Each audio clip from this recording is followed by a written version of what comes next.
22ஆம் தேதி நடைபெற்ற யாழ் மாநகர சபையின் கூட்டத்தில் வடக்கு மாகாண சபை முதலமைச்சரால் மேற்கொள்ளப்பட்ட கஸ்தூரியார் வீதி கடைகள் சம்பந்தமான அறிக்கை பரிசீலனைக்கு எடுத்துக்கொள்ளப்பட்டது. அப்பொழுது கூடுதலான முயற்சிகள் பட்டியல் உறுப்பினர்கள் சட்டத்தரணி ரெமிடியஸ் மற்றும் யோகேஸ்வரி பர்புராஜா போன்றவர்களால் எனக்கு எதிரான பல குற்றச்சாட்டுகள் முன்வைக்கப்பட்டிருக்கிறது. அவற்றுக்கான பதில் சொல்ல வேண்டிய கடமை எனக்கு இருக்கிறது. ஏனென்றால் அவை எல்லாமே கூடுதலாக எல்லா ஊடகங்கள் மூலமாகவும் மக்களுக்கு போயிருக்கு. முதலாவது அந்த ரெமிடியஸ் அவர்கள் சொன்னார்கள், தேவைப்பட்டால் தான் நீதிமன்றத்திலேயும் என்னை சந்திக்க தயார். நான் ஒன்று சொல்லி வைக்க விரும்புகிறேன். எனக்கு நீதிமன்றத்தில் போய் அவருக்கு எதிராக மாநஷ்டம் கோரி அப்படியெல்லாம் போக வேண்டிய தேவை எனக்கு இல்லை. என்னுடைய கருத்துக்கள் மக்கள் என்னை பற்றி தீர்மானிக்கிறது மாநகர மக்களும் பொதுமக்களும் தான். அவர்களுக்கு தான் இது உங்கள் ஊடாக இந்த செய்தியை தகவலை நான் மக்களுக்கு தெரிவிக்க விரும்புகிறேன். ஒன்று, முதலாவது மிக மோசமான ஒரு குற்றச்சாட்டு. யாரோ ஒரு அது அந்த அந்த அந்த அந்த உத்தியோகத்தரையும் பாதிக்கும். புஷ்பலதா என்ற ஒரு உத்தியோகத்தர் அவரை நானே நியமித்ததாகவும் அவர் மூலமாக பல ஆவணங்களை நான் கடத்தியதாக அல்லது இல்லாமல் செய்ததாக ஒரு குற்றச்சாட்டு இருக்கிறது. உண்மையாக நான் பேர்ந்து பார்த்த பொழுது இந்த புஷ்பலதா என்ற அலுவலர் 1999ஆம் ஆண்டு மார்ச் மாதம் 19ஆம் தேதி நியமனம் பெற்றிருக்கிறார் மாநகர சபையில். நான் 89ஆம் ஆண்டு மே மாதம் சேவையிலிருந்து ஓய்வு பெற்றிருக்கிறேன். அப்போ 10 வருஷத்துக்கு முன்னம் ஓய்வு பெற்ற நான் 10 வருஷத்துக்கு பிறகு ஒரு நியமனம் செய்த ஒரு பொய்யை ஜனங்கள் நம்பலாம். ஏனென்றால் அவர் ஒரு சட்டத்தரணி, அதில் ஒரு பிரபலமான அவர் மதிக்கிறேன், அவர் ஒரு சிறந்த கிரிமினல் சட்டத்தரணி. அந்த வகையில் அப்படி சொன்னால் அது மிக பாரதூரமான ஒரு பொய் குற்றச்சாட்டு. அப்போ அந்த உத்தியோகத்தரை இப்போ நான் அறிஞ்ச தகவல் இவர்கள் தான் அந்த அந்த அந்த புஷ்பலதா என்பவருடைய நியமனத்தை இவர்கள் தான் சிபாரிசு செய்து நியமிச்ச கதையும் இருக்கு. எனக்கு அந்த ஆள் தெரியவும் மாட்டுது. மற்றது அவர் யாழ்ப்பாண மாநகர சபைக்கு எல்லைக்கு இல்லாமல் வெளி இடத்துல இருந்து நியமிக்கப்பட்ட ஒரு அலுவலர் என்றும் பேசப்படுவது. அது ஏன் எப்படி அது என்ன காரணத்துக்காக செய்தன்றதும் அதை செய்தவை தான் வெளிச்சம். அவனுடையால் என்ன பொறுத்தவரையில் உங்கள் எல்லாருக்கும் தெரியும், முதலாவது தரம் நான் வெளியிட போன பொழுதும் கூட ஒரு ஒரு தாக்கல் சூட்டு சம்பத்தோடு நான் வெளியேறினால் எந்த ஆவணமும் கொண்டு வரவில்லை. இந்த முறையின் 2006 கூட திடீரென்று நான் என்னுடைய சத்திர சிகிச்சைக்கு உட்பட்ட காரணத்தினாலும் சில பேர் காழ்ப்புணர்ச்சியில் போய் அமைச்சர் சபை அலுவலகத்தில் போய் நான் தேர்தலில் போட்டியிட்டவன் புலி ஆதரவாளர்கள் இவரை தொடர்ந்து வச்சிருக்கக்கூடாதுன்னு வற்புறுத்தியது என்ற தகவலுக்கு சொன்ன பொழுது வைத்தியசாலையிலிருந்து என்னுடைய நான் பதவி விலகலை அறிவித்துவிட்டு விலகிட்டேன். அதனுடைய எந்த ஆவணத்தையும் நான் எடுத்துக்கொண்டு வர வேண்டிய தேவை எனக்கு இருக்கிறது, நான் செய்யவும் இல்லை. அப்போ இது மிகப்பெரிய மோசடியான ஒரு குற்றச்சாட்டு.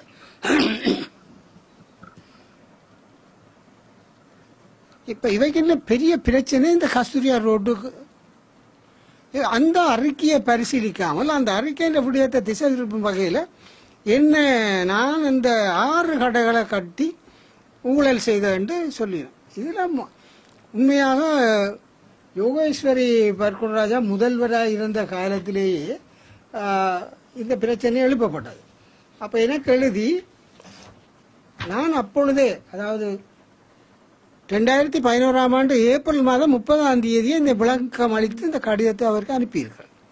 பேந்தி கவுன்சிலுக்கு திரும்பி வந்த பிறகும் முதலாவது கூட்டத்தில் இந்த விடயம் எடுத்து என்ன குற்றச்சாட்டின பொழுது நான் இப்போதைய முதல்வருக்கு நான் 16/4/2018 கடிதம் எழுதியிருக்கிறேன். இது உண்மையான நிலை என்னண்டா, இவர்களே சட்டம் தெரியாது, நடைமுறையும் தெரியாது, உள்ளூராட்சியின தாற்பயம் தெரியாதுதான் இந்த பிரச்சனை. இந்த 6 கடைகளையும் இப்ப சொல்லியிருக்கணும் என்னுடைய தலைமையில கட்டப்பட்டது. நான் சவால் விடுக்கிறேன். இந்த 6 கடையும் என்னுடைய, நான் 75ஆம் ஆண்டு ஆகஸ்ட் மாதம் 12ஆம் தேதி ஆணையாளராக நியமிக்கப்பட்டேன். அந்த காலத்தில் இருந்து 89 வரையில் ஏதோ ஒரு காலத்தில், என்னுடைய காலத்தில் அந்த 6 கடைகள் கட்டப்பட்டதால் நிரூபிக்கட்டும் பார்ப்போம். இல்லை, என்னுடைய காலத்தில் கட்டப்பட இல்லை. இந்த கடைகள் யோகேஸ்வரி கடித கடிதத்திலையும் ஆனோல்டு கடித கடிதத்திலையும் நான் தெளிவாக சொல்லியிருக்கேன். இந்த கடைகள் உண்மையாக 70களில் அல்ஃபிரட் துரியப்பா மேயராக இருந்த காலத்தில் கடைகள் கொடுக்கப்பட இல்லை. அந்த நிலங்களை காணி துண்டுகளை அப்பொழுது இந்த உறுப்பினர் தேவேந்திரம் அவர்களும் சேர்ந்து அந்த 6 பேருக்கும் கொடுக்கப்பட்டது. அவர்கள் தான் கடையை கட்டினார்கள். அவர்கள் கடையை கட்டி தாங்களே ஒரு வாடகையை நிர்ணயித்து அவர்கள் அந்த உப வாடகை கொடுத்து 25,000க்கு மேற்பட்ட தொகையை தாங்கள் அறவிட்டு கொண்டு ஒரு சிறிய தொகையை காணி குத்தகையாக கவுன்சிலில் செலுத்தி கொண்டு வந்திருக்கிறார்கள். ஆகவே இந்த கடையை அப்பொழுது கட்டின கடையை தவிர நான் கட்டின கடை அல்ல. அதுக்கு பிறகு இது 2005-2006 நான் பதவிக்கு திரும்ப நியமிக்கப்பட்ட பொழுது இந்த விடயம் என்னுடைய கவனத்துக்கு கொண்டு வரப்பட்டது. அப்போ அந்த கவனத்துக்கு கொண்டு வரப்பட்ட பொழுது எனக்கு நிச்சயமாக தெரியும், இந்த ஆவணங்களை இதில் இருந்து இது அந்த காணி குத்தகை கொடுக்கறதுக்கு மாநகர சபைக்கோ ஆல்ஃபிரட் மேயருக்கோ அதிகாரம் இருக்கே. அதாவது அது சட்டப்படி மாநகர சபை கட்டளை சட்டத்தினுடைய 40(1)(f)(1) என்ற பிரிவு கீழே அமைச்சரும் மற்றும் ஜனாதிபதியினுடைய அங்கீகாரம் இல்லாமல் காணி கொடுக்க முடியாது, குத்தகை கொடுக்க முடியாது. அவர்கள் கொடுத்து கட்டியாச்சு. இதை முறைப்படுத்துறதுக்கு எனக்கு 2 தெரிவு தான் இருந்தது. ஒரு தெரிவு மாநகர சபை சட்டத்தில் இருக்கிற 42A பிரிவின்படி அரசாங்க பூமியில அங்கீகாரம் இல்லாத கட்டளத்தை அறிவித்தல் கொடுத்து இடிச்சு அகற்றலாம், அந்த அதிகாரத்தை பாவிக்கலாம். அல்லது அந்த கடைகளை மாநகர சபை அவருக்கு எந்த நட்டஈடும் இல்லாமல் பொறுப்பேற்று மாநகர சபை சொத்தாக்கி அதை திரும்ப குத்தகை இல்லாமல் வாடகை, கடை வாடகைக்கு கொடுத்து சபைக்கு ஒரு நிதியை பிரிமியமாக பெற்றுக்கொள்றது என்றது 2வது தெரிவு. இந்த 2வது தெரிவு தான் தீர்மானிக்கப்பட்டது. இந்த சபையில் தனியாக ஒரு அவைத்தலைவர் எல்லாத்துக்கும் எடுத்த CVK சிவஞானம் தான் CVK சிவஞானம் என்று சொல்லிடுறேன். நான் மாநிலராக இருக்க ஒவ்வொரு கிழமையும் அதிகாரிகள், முழு அதிகாரிகள் சம்பந்தப்பட்டு கூட்டம் நடைபெற்றது. அதிகாரிகள் கூட்டம் நடைபெற்றது. அதில் ஒவ்வொரு இடத்திலையும் தீர்மானம் எடுக்கப்பட்டது. நானாவரி இறைப்பதி கிளைதான் இந்த விஷயத்தை கையாண்டது. ரெவன்யூ இன்ஸ்பெக்டர்ஸ் தான் அறிக்கை சமர்ப்பித்தது. அதில் என்ன தீர்மானம் ஒவ்வொரு இப்போ இருக்கிறார்கள் அந்த அதிகாரிகள். ரெவன்யூஸ் சொல்கிறார், எந்த பணம் அறவிடாமல் கொடுக்கப்பட்டது. ஆனால் உண்மையாக என்ன நடந்தது? 49,50,000 ரூபா இந்த 6 கடைகளிலிருந்து பிரீமியமாக அறவிடப்பட்டது. மட்டுமில்லாமல் விலை மதிப்பீட்டு திணைக்களத்தில் நிர்ணயிக்கப்பட்ட வாடகைக்கும் தான் இந்த கடை அவைகளுக்கு குத்தகையாக்கப்பட்டது, வாடகையாக்கப்பட்டது, கடை வாடகையாக்கப்பட்டது. கடையை இதுக்கு மேலால அந்த கடைகளை எந்த நட்டஈடும் கூடாமல் மாநகர சபைக்கு சொத்தாக்குற பொழுது அந்த பெறுமதியும் மாநகர சபைக்கு சொத்தாக்கப்பட்டிருக்கு. இது நான் செய்தது முறையாக்கலே தவிர இதில் கேள்வி ஒரு 2 இடம் இல்லை. இவைக்கு இப்போ என்ன பிரச்சனைண்டா, நான் என்ன தெரியுமே, இப்படி ஒரு கடையை போய் கொண்டு கட்டி அப்படியெல்லாம் சுத்தமாக பண்ண போறேன்னு தெரியாதானே, அது அப்படியே இருந்தது. இப்போ இவைக்கு இந்த 6 கடையை இடிச்சு கட்ட வலிக்கிட்டு மேலே போய் கீழே கட்ட வலிக்கிற பொழுது இந்த 6 கடைக்காரன் தாங்கள் இருந்தது தங்களுக்கு முன்னுரிமை வேணுமென்று கேட்டிருக்காங்க. கேட்குறவங்க நியாயம் இருந்தது. வணிகர்களை ஆதரிச்சது. அப்போ அந்த கடை கொடுத்தா இந்த 6 கடைக்கும் ஏனைய கடையில் கோடிக்கணக்கில் வாங்கின மாதிரி இதில் வாங்கிடாம போச்சு. இதுதான் பிரச்சனை. இங்கே வேண்ட தனி இப்ப மாநகர சபைக்கு தெரியாமல் தானே கொடுக்கல் வாங்கல். இதுதான் இப்ப பிரச்சனை. இந்த 6 கடையிலையும் நான் வாங்க வேண்டியதை வாங்கலை, நான் வாங்கிட்டு தானே இப்ப என்னில துடிச்சிட்டு இருப்பேன், கதையை திருப்புறது. உண்மை இதுதான். இந்த கஸ்தூரியா ரோட்ல இது ஏன் இந்த 6 கடையோட வில்லங்கப்பட்டு கொண்டு இருக்கிறவன்டா, இதுதான் பிரச்சனை. பிரச்சனை இதுதான். இந்த 6 கடையும் தாங்கள் பெறக்கூடிய கவனத்தை பெற அதுலேயும் உபவாடையை கொடுத்து நாங்கள் முறையேட்டு தான் அந்த கடையில் இருந்தவர்களை தான் உரித்தாக்கிறது. வேறு ஆக்களுக்கு கொடுக்கல, அவனே காட்டுறியோ ஓமில் அடி அடிக்கிறேன் அப்படின்னு சொல்லித்தான் செய்யப்பட்டது. ஆகவே இது ஒரு மோசடியான ஒரு குற்றச்சாட்டு, அது முக்கியமானது. இப்போ நான் வழக்கு வச்சு வழக்கு தள்ளப்பட்டு வழக்கு தீர்ப்பு வழங்கியது எதிர்ப்பு அப்படி ஒன்றும் நடக்கல. அந்த வழக்கு ஒரு வழக்கு நான் தான் யாழ்ப்பாணம் 2 வழக்கு இருந்தது. ஒரு வழக்கு கொழும்பில் அப்பீல் கோர்ட், அது குலநாயம் அவர்கள் வச்சு, அது அவர்களுடையது. என்னுடைய வழக்கு யாழ்ப்பாண நீதிமன்றத்தில் நடைபெற்றது. என்னுடைய வழக்கு சார்பாக என்னுடைய சட்டத்தரணி அவர் அன்றைக்கு தவணையில் சமூகம் அளிக்க இல்லை. சமூகம் அளிக்க சொன்னவர் இன்னொரு சட்டத்தரணிக்கும் ஏற்பாடு செய்யப்பட்டிருந்தது. நான் நீதிமன்றத்தில் போய் நின்றேன். நீதிமன்றத்தில் போய் நீதிபதிக்கு சொல்றேன், அவர் பிரபலமான நீதிபதி, அவருக்கு நான் நேரையே சொல்றேன், சாட்சிகளோட சொல்றேன். இப்போ நான் சொன்னேன், சார் என்னுடைய ப்ராக்சியில் இருக்கிற சட்டத்தரணி வெளிநாட்டில் இருக்கிறபடியால் இன்றைக்கு வரையிலாது தவணுதான் இருங்க. அவர் நீ நோ அப்படியெல்லாம் நீர் கதைக்கல. இந்த வழக்கு என்னுடைய ப்ராக்சியில தான் அந்த சட்டத்தரணி பேசுறார்.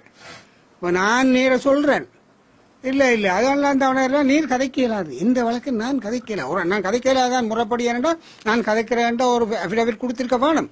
நான் கதைக்க எதிர்பார்க்கல. ஆனால் இது எதிர்பார்க்காத சூழ்நிலையில நான் நீதிபதியை கேட்கிறேன், இல்லை தரையிலாது இந்த வழக்கை நான் தள்ளுபடி செய்கிறேன் என்று அடாத்தாக அந்த வழக்கு தள்ளுபடி செய்யப்பட்டது. விசாரணை எடுக்கவும் இல்லை, விசாரணை நடக்கவும் இல்லை. நான் ஒரு உதாரணம் வெளிப்படையா சொல்றேன். உங்களுக்கு தெரியும், மாவட்ட மேல்முறையீட்டில் மேல் நீதிமன்ற நீதிபதியாக இருந்த விக்னராஜா அவர்கள் அந்த வழக்கிலே ஆளுநர் சார்பாக ஆஜரானவர். நான் வெளியில வந்து அவர் சொன்னான், நான் என்னுடைய வழக்கு என்னுடைய ப்ராக்சி நான் ஒரு தவணை கேட்க இல்லை என்று வழக்க நிர்ணயித்தால் இதுல தான் இப்படியான செயல்பாடுகளால் தான் மக்கள் நீதிமன்றங்களில் நம்பிக்கை இழக்கக்கூடிய சூழ்நிலை உருவாகிறது என்று அப்பவே நான் அதில் சொல்லிப்பட்டு வந்தேன். எனக்கு தவணை தராமல் இந்த வழக்கு நீதி ஆனபடியே இவன் சிவஞானம் வழக்கு வச்சார். நீதிமன்றம் தீர்ப்பளிச்ச ஒரு தீர்ப்பு அளிக்கல, வழக்கு தள்ளுபடி செய்தது. ஏன் தள்ளுபடி செய்தது? என்னுடைய சட்டத்திரணி வரையில்லைன்றதுக்காக. இது நியாயமோ? இப்போ அதை கோட் பண்ணி சிவஞானம் கலைக்கிறேன்னு சொல்லலாம் தானே. அது ஒன்று வழக்கு. மற்றது நாங்கள் ஒப்பந்தத்தில் கையெழுத்து வச்சோம். முதல்வர் போட்டார்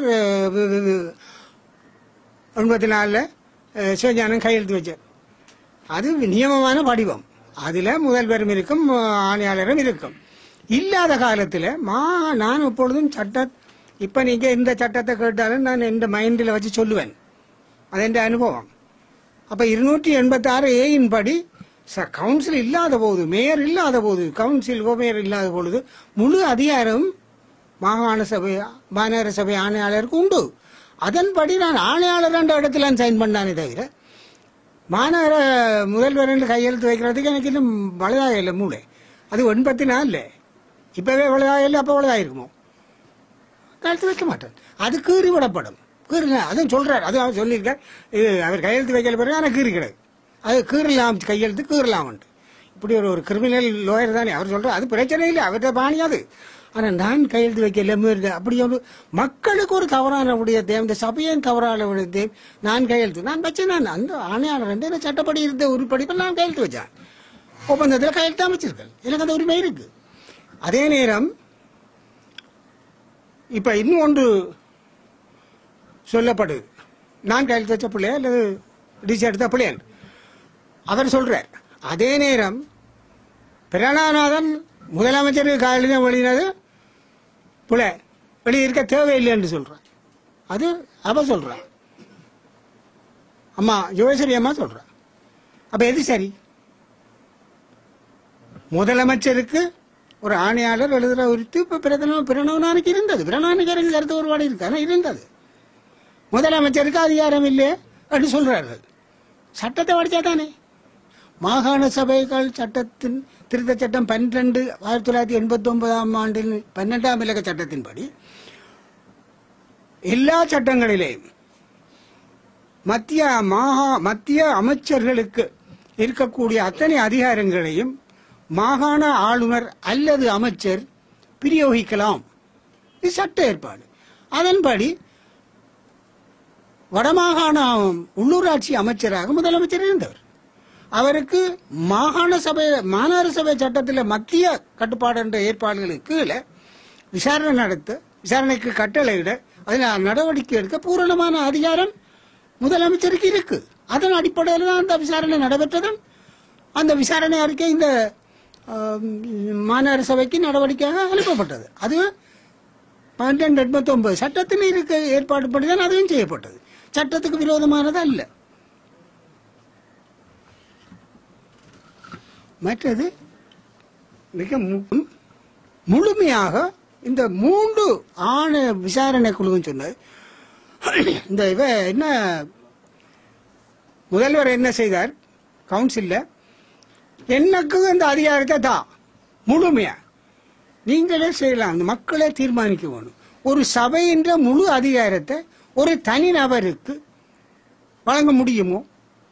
அதிலையும் நிதி ஏற்பாடு செக்ஷன் 28வது பிரிவில் எல்லா நிதி ஏற்பாடும், எல்லா நிதி சார்ந்த விடயங்களும் சபைக்கு வர வேணும். நிதிக்குழு கூட வர வேணும். இவ சொல்றா சரி அது ஒன்றும் இல்லை, அது மாநகர நிதி அல்லது அரசு நிதி என்றால் தான் வர வேணும், இல்லையாண்டா நாங்கள் எல்லாம் செய்யலாம். எந்த விட அப்படி சட்டம்? இப்போ 28 இதில் கிளியராக சொல்லுது.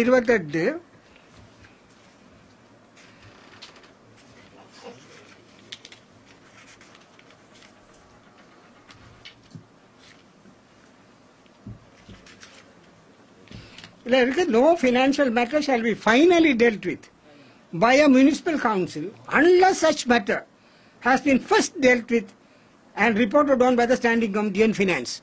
இதில் எங்கேயாவது ஆக மாநகர நிதிதான் அரசாங்க நிதிதான் என்று இருக்கோ? நிதி சார்ந்த அத்தனை விடயங்களும் நிதி குழு ஊடாக முதலாவது பரிசீலித்தான் போகணுன்ற அதே செய்யல. அதே முரண்பாட்டு 32வது பிரிவின்படி கையெழுப்புகளை முரண்பாடாக செய்யதால்தான் இந்த விசாரணை குழுக்கள் முதல்வருக்கு வழங்கப்பட்ட அதிகார கையளிப்பு சட்டத்துக்கு புறம்பானது என்று விசாரணை குழுக்கள் முடிவு செய்திருக்கு. அந்த முடிவு தான் ஒவ்வொரு அறிக்கையிலும் இருக்கு. அப்ப இவ செய்தது சட்டத்துக்கு புறம்தானே. அதை செய்தால் அந்த விடயத்தை, முக்கியமான அந்த விடயத்தை மறைச்சு ஒரு தனிநபருக்கு, அதில் முதல்ல தீர்மானத்தில் 2 பேர் கமிட்டி, அது துணை முதல்வரை போட்டு அவரை நீக்கி போட்டு மராமத்து குழு தலைவர் போட்டு கிடக்கு. மற்ற முழுக்க அந்த குழுவில் இருக்க அதிகாரிகள், அவருக்குள்ள இருக்க அதிகாரிகள் அப்படி இருக்கு. நீ திறமான விஷயம். மற்றது இவ மிகப்பெரிய ஒரு விஷயம். நானும் பார்த்தேன், எனக்கு கொஞ்சம் தமிழ் தேசியம் வருந்தானே. நாங்கள் ஒரு ஒரு தமிழனுக்கு தான் கொடுத்தோம் வரவேற்கும். தமிழன் தான், மனோகரன் தமிழன் தான். எனக்கு நல்லா தெரியும். அவர் காரனரை சேர்ந்தவர், நல்ல பாவம். இதில் மாட்டுப்பட்டு போய் தொப்பியில் நிற்கிறார். பாவம், உண்மையாக பரிதாபமாக இருக்கு எனக்கு. அவர் தமிழன் தான், கொடுத்தது தான். இந்த விளம்பரங்கள் எத்தனை பேப்பரில் வந்தது? லேக் ஹவுஸ் பேப்பர் 3லேயும், அதில் தினமின உட்பட. நீங்கள் தமிழனுக்கு கொடுக்கணும் என்று சொன்னா ஏன் ஐயா தினமனுக்கு போட்டீங்க? ஏன் யாழ் மாவட்டத்தில், வடக்கில், யாழ்ப்பாண பிரதேசத்தில் சுற்றுவட்ட 3 பத்திரிகை இருக்குத்தானே. ஒரு பத்திரிகையாவது விளம்பரப்படுது, ஏன் விளம்பரப்படுத்தல? நீங்க தமிழனுக்கு கொடுக்கணும், விளம்பரப்படுத்திக்கலாமே, செய்யல. இதுல இதே நேரம் உங்களுக்கு தெரியும் 212வது மாநகர சபை சட்டத்தில் 212வது பிரிவு வரவு செலவு திட்டம் சம்பந்தமானது. அதில் தெளிவாக குறிப்பிடப்பட்டிருக்கு, அந்த வரவு செலவு திட்டம் சம்பந்தமாக மாநகர பிரதேசத்திலே வெளியிடப்படக்கூடிய 2க்கு மேற்பட்ட பத்திரிகைகளை விளம்பரம் செய்ய வேணும் என்று 212வது பிரிவு தெளிவாக சொல்லுது. அதை உதாரணமாக எடுத்துக்கொண்டால் கூட இந்த விளம்பரம் இங்கே செய்திருக்கத்தானே வேணும். ஆனால் இங்கே செய்யல. அங்கே கொழும்பில் செய்து போட்டு நாங்கள் தமிழனுக்கு கொடுத்த தேசியம் சரண் நினைக்க முடியாது. தமிழனுக்கு கிடைக்கிறதுக்கு தானே இவங்கள் ஏதோ மறுக்கிறாங்க எதிர்க்கிறாங்க. அவன் பெரிய தேசியம் என்று தானே சொல்ல அஞ்சு பாருங்க.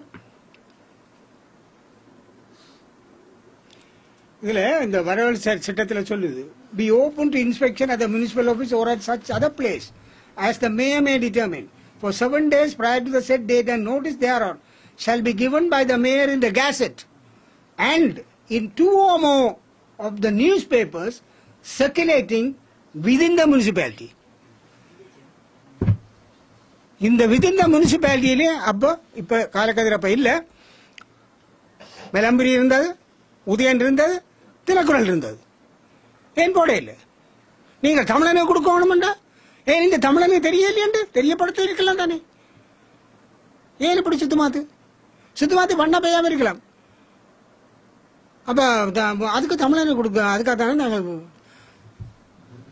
இதுல முக்கியமான ஒரு விஷயம் சொல்லப்படுது. இந்த திட்டம் வர்றதுக்கு மூணு இவவே இந்த கூட்டில் சொல்ற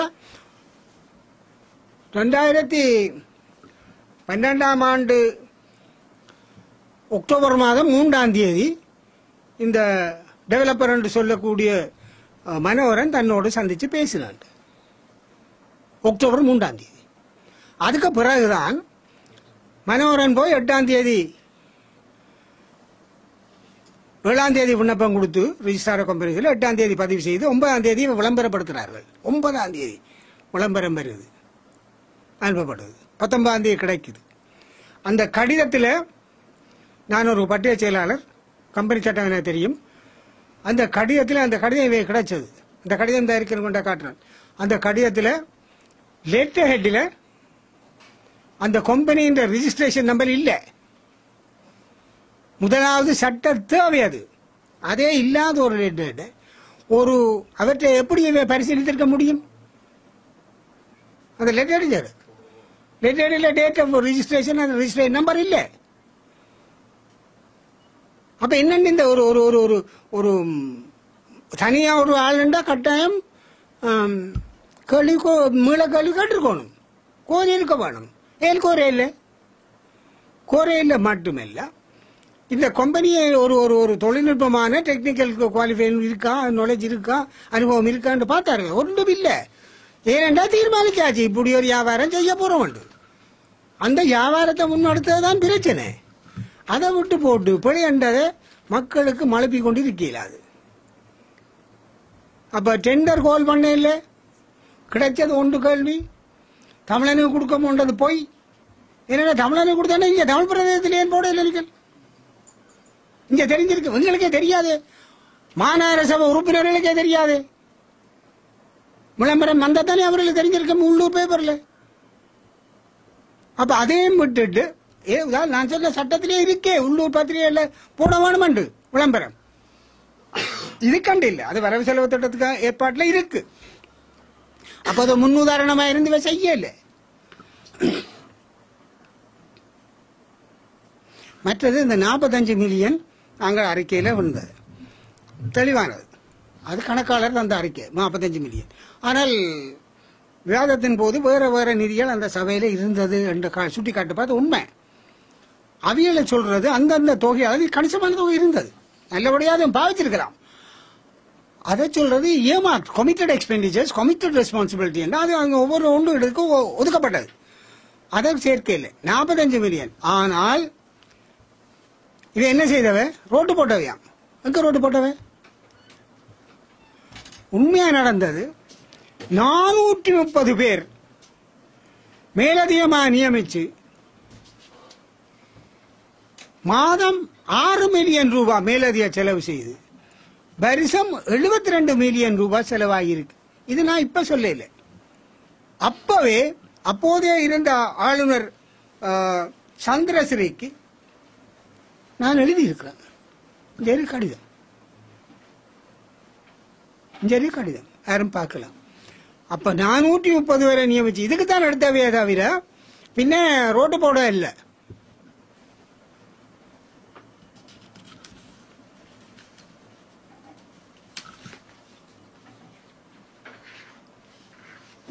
மற்றது ஒரு கேள்வி கோரப்பட்டா நான் சொன்னால் அது நிதி சார்ந்த விஷயம், சபைக்கு வர வேணும், நிதிக்குழுவால வர வேணும். இன்னொன்று இருக்கு, ஒரு கேள்வி கோரப்பட்டால் மாநகர சபை சட்டத்தின் 229வது பிரிவின் ஏற்பாடின்படி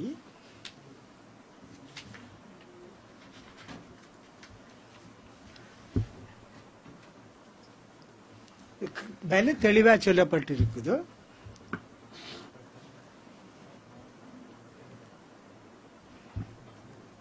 ஆணையாளர் 220 ஒப்பந்த ஒழுங்கும் கேள்விகள் கோர வேணும். அதுல 29 சீல தெளிவா இருக்குது. The invitation to tender and the tenders, if any, or copies thereof, shall be laid before the council, which shall either accept one of such tenders or reject all of them. இதுபடி சபைக்கு அந்த கேள்விகள் சமர்ப்பிக்கப்பட வேண்டும் என்ற தெளிவாக இருக்கு. அப்ப அந்த சபைக்கு சமர்ப்பிச்சதோ இல்ல, ஒரு தனி நபருக்கு அந்த அதிகாரத்தை கையளிச்சு அது அந்த சபையும் போல அதிகாரி கையளிச்சு என்ன நடக்குது, சபைக்கு சமர்ப்பிக்கல. அப்ப சட்டவிரோதம் தானே.